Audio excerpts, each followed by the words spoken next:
Gesture. ನಾನು ಅಲ್ಲೋ ಕೂತ್ಕೊಳ್ಳೋಕೆ ಹೋದಾಗ ದಯವಿಟ್ಟು ಕೂತ್ಕೊಳ್ಳ ನನಗೆ ತಂದೆ ಟೋಡ್ ಅರೌಂಡ್ ಸರಿ ಅಮ್ಮನಿಗೆ something very it touched us. ನನಗಂತೂ ತುಂಬಾ ಗೊತ್ತಿಲ್ಲ. ಇಫ್ ಯು ನೋಟಿಸ್ ಥ್ರೂಔಟ್ ಫಿಲ್ಮಲ್ಲಿ ಯಾರು ಅದ್ರ ಮೇಲೆ ಕೂತ್ಕೊಂಡಿಲ್ಲ. ಸೊ ಅದು ಅವ್ರನ್ನ ಆ ಪಾತ್ರದಲ್ಲಿ ನೋಡಬೇಕು, ಸಿನಿಮಾದಲ್ಲಿ ನೋಡಬೇಕು ಅಂತ ನನ್ನ ತಾಯಿಗೆ ದೊಡ್ಡ ಕನಸು. So I think that was completely ಅವರ ಜೆಸ್ಚರ್ ಅದು. ಅದು ಬಿಟ್ಟು ನೆಕ್ಸ್ಟ್ ಏನು ಕೇಳಿದ್ರು? ಪಚ್ಚ ಐ ಥಿಂಕ್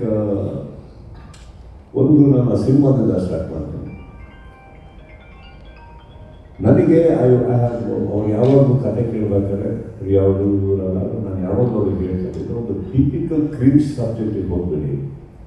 ಟಿಪಿಕಲ್ ಇವಾಗ ನಮ್ಮನೆಯಿಂದ ಬಂದಿದ್ದು ಅಂದ ತಕ್ಷಣ ಒಂದು ದೊಡ್ಡ ಸಿನಿಮಾ ಎಲ್ಲ ದೊಡ್ಡದು, ನಮಗೆ ಗೊತ್ತಿರೋ ಎಲ್ಲ ಬೆಸ್ಟ್ ಎಲ್ಲ ಬೆಸ್ಟ್ ಹಾಕಿ ಮಾಡಿ. It doesn't work like that. Simple ಆಗಿ ಹೋಗಲಿ, ಒಂದು ಚಪ್ಪಲ್ ಹಾಕೊಂಡು ಹೋಗಿ ಪಾತ್ರ. ಕ್ರೀಮ್ ಸಬ್ಜೆಕ್ಟ್ ಹುಡುಕ್ಬೇಡಿ. ಯಾರು ಮಾಡದಿರೋ ಸಿನಿಮಾನ ಮಾಡೋಕ್ಕೆ ಧೈರ್ಯ ಮಾಡೋನು ಈ ಪ್ರಪಂಚದಲ್ಲಿ ಗೆಲ್ಲೋದು. ಇಲ್ಲಿ ನೀವು ಹೇಳ್ಬೋದು, ಶಾರದವರು ಅವರನ್ನು ತುಂಬ ಎನ್ಫಸೈಸ್ ಮಾಡಿದ್ರಿ, ಗಾಜ ಅಂತ ಹೇಳ್ತೀನಿ ಕೇಳಿ.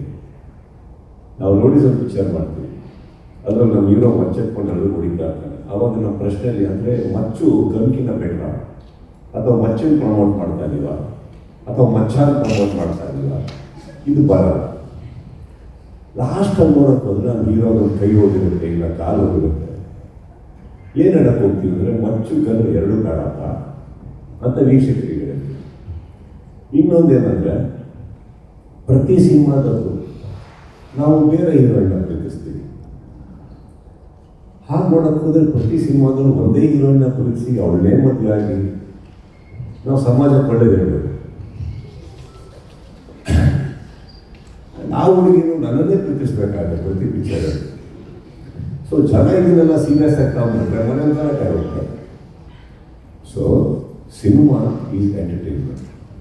ಆ ರೌಡಿಸಮ್ ಮಧ್ಯದಲ್ಲಿ ಏನು ಹೇಳಕ್ಕೆ ಹೊರಟ್ವಿ, ಈ ಪ್ರಪಂಚದ ಮಧ್ಯದಲ್ಲಿ ಏನು ಹೇಳಕ್ಕೆ ಹೊರಟ್ವಿ, ಲಾಸ್ಟಲ್ಲಿ ಏನೇನು ಕಳ್ಕೊಂಡು ಜನ ಅದನ್ನು ತುಂಬ ಚೆನ್ನಾಗಿ ನೋಡ್ತಾರೆ, ಕಲಿತಾರೆ. ಆ್ಯಂಡ್ ಸಿನಿಮಾನ ಎಂಟರ್ಟೈನ್ಮೆಂಟ್ ಅಂತ ಅಂದ್ಕೊಂಡು ಜನಕ್ಕೆ ತುಂಬ ಚೆನ್ನಾಗಿ ಅರ್ಥ ಆಗಿದೆ. ನಾವು ಫಾರ್ ಎಕ್ಸಾಂಪಲ್ ನಾವು ಸಿನಿಮಾ ಬಿಟ್ಟಾಕಿ ಸೀರೀಸ್ ನೋಡೋಕೆ ಹೋದ್ರಲ್ಲಿ ಎಂತೆಂಥದ್ದು ಇದೆ. ನಮ್ಗಿನ ಥಿಯೇಟರ್ಗಿನ ಜಾಸ್ತಿ ಅಲ್ಲಿ ಕೂತ್ಕೊಂಡು ನೋಡ್ತಾ ಇರ್ತಾರೆ. That doesn't mean it influences, it's an entertainment, that's all it is. And ಇದರಲ್ಲಿ ಕೂಡ ಲಾಸ್ಟಲ್ಲಿ ನೋಡೋಕೆ ಹೋದರೆ ಇವ್ರದ್ದು ಒಂದು ಸೀನ್ ಇದೆ, ಅದ್ಭುತವಾಗಿ ಹೇಳ್ತಾರೆ ಕಾಜಲ್ ಅವರು ಅವ್ರ ಮಧ್ಯದಲ್ಲಿ. ಈಗಲೂ ನಾವೊಂದು ಜೀವನ ಕಟ್ಕೋಬೋದು.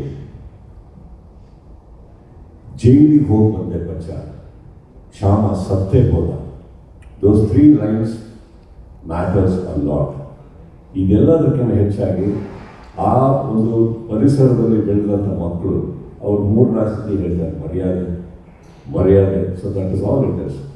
By the end what is ಪಚ್ಚ gain? He loses his life. 14 ವರ್ಷ ಹೊರಗೋಗುತ್ತೆ. That is all the matters. So it's not that we promote anything. It's a beautiful story, well put in a very good position. Of course ಅಲ್ಲಿ